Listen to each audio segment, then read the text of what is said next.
নমস্কাৰ। আজি মই যেটো বিষয় লৈ আহিছো হেয়া হৈছে সময়। সময় এক দুৰ্বোধ্য সম্পদ। এই সময়ৰ ওপৰত ভিত্তি কৰি বিশ্ব ব্ৰহ্মাণ্ড এটা নিৰ্দিষ্ট গতিত ধাবিত হৈ আছে। সময়ৰ অলপ হিন্দেৰি হ'লেই সকলো উলট-পালট হৈ যাব পাৰে। আৰু সময়ে আমাক যিমানখিনি সময় দিছে সেয়া সকলোকে সমানেই দিছে। সময়ে ধনী দুখীয়া, শিক্ষিত অশিক্ষিত বা শুনিপোন বা দক্ষতাহীন বুলি কাকো সময় দিয়া নাই। সকলোকে 24 ঘণ্টা বছৰটোত 365 দিন দিছে। আৰু সেই সময়ে দিয়া সময়খিনিক আমি কিদৰে ব্যৱহাৰ কৰিছোঁ তাৰ ওপৰতেই নিৰ্ভৰ কৰে আমাৰ জীৱনৰ গতিপথ।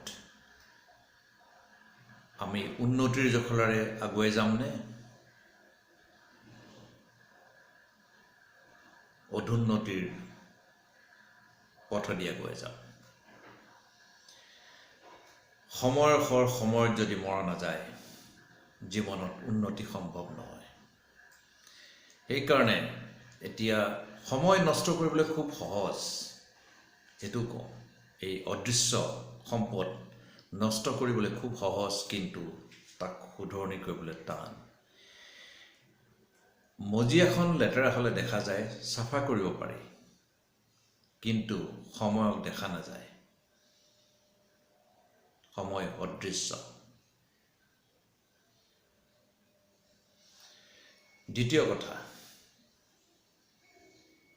ছাত্ৰ ছাত্ৰীসকলক মই কওঁ, সময়ৰ সৈতে খোজ মিলাই 25 বছৰ বয়সলৈ সৰস্বতীৰ পিছ নেৰিবা। সৰস্বতী সদায় লগত লৈ চলিবা। 40 বছৰ বয়সলৈ লক্ষীৰ সংগ নেৰিবা, লক্ষীৰ পিছত দৌৰিবা। তেতিয়াহে জীৱনৰ পিছৰ কালছোৱা তুমি নিশ্চিন্ত মনে, কোনো চিন্তা ভাৱনা নোহোৱাকৈ, বা চিন্তা ভাৱনা এইটো মই কোৱা নাই, চিন্তা ভাৱনাটো থাকিবই, কিন্তু এটা সুচল জীৱন যাপন কৰিব পাৰিবা। সেইকাৰণে সময়ৰ সদায় সৎব্যৱহাৰ কৰিবা। যি সময়ৰ সৎব্যৱহাৰ কৰে তাৰ কেতিয়াও মৰণ নাই জীৱনত। সদায় আমি ভাগ্যক দোষ দিওঁ। একচুৱেলি ভাগ্য দায়ী নহয়, দায়ী সময়ৰ সৎব্যৱহাৰ নকৰা গুণটোৰ কাৰণেই দায়ী আমি সময়ক যদি আপোন কৰি সময়ৰ সৈতে খোজ মিলাই নচলোঁ, আমি সদায় ভাগ্যকে দোষ দি যাম। সেইকাৰণে সময়ৰ সৎব্যৱহাৰ কৰিবা বুলি আশা কৰিলোঁ।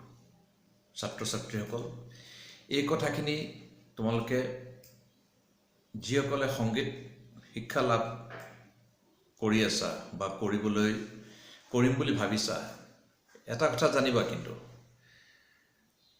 তাল মান লয় সময়ৰে অংগ প্ৰত্যংগ। এইকেইটাৰ সঠিক ৰূপত উপস্থাপন কৰিব পাৰিলে তোমাৰ সংগীত শিক্ষা, সংগীত সাধনা সফল হ'ব আৰু তুমি জিলিকি ৰবা এটি তৰা হৈ। এইকেইটাৰ যদি সৎব্যৱহাৰ নহয়, এইকেইটাৰ যদি মানদণ্ড ৰক্ষা কৰি চলা নাযায়, তোমাৰ সংগীত সদায় উচ্ছৃংখল হৈ থাকিব, বিশৃংখল হৈ থাকিব। সেইকাৰণে সময়ৰ জ্ঞান সদায় অনুধাৱন কৰি চলিবা প্ৰতিটো খোজত। আৰু প্ৰতিদিন দিনটোৰ শেষত আজি গোটেই দিনটোৰ সময়খিনিত তুমি কি কৰিলা, কিমান শিকিলা, এয়া সদায় এবাৰ হ'লেও ভাবিবা। ধন্যবাদ।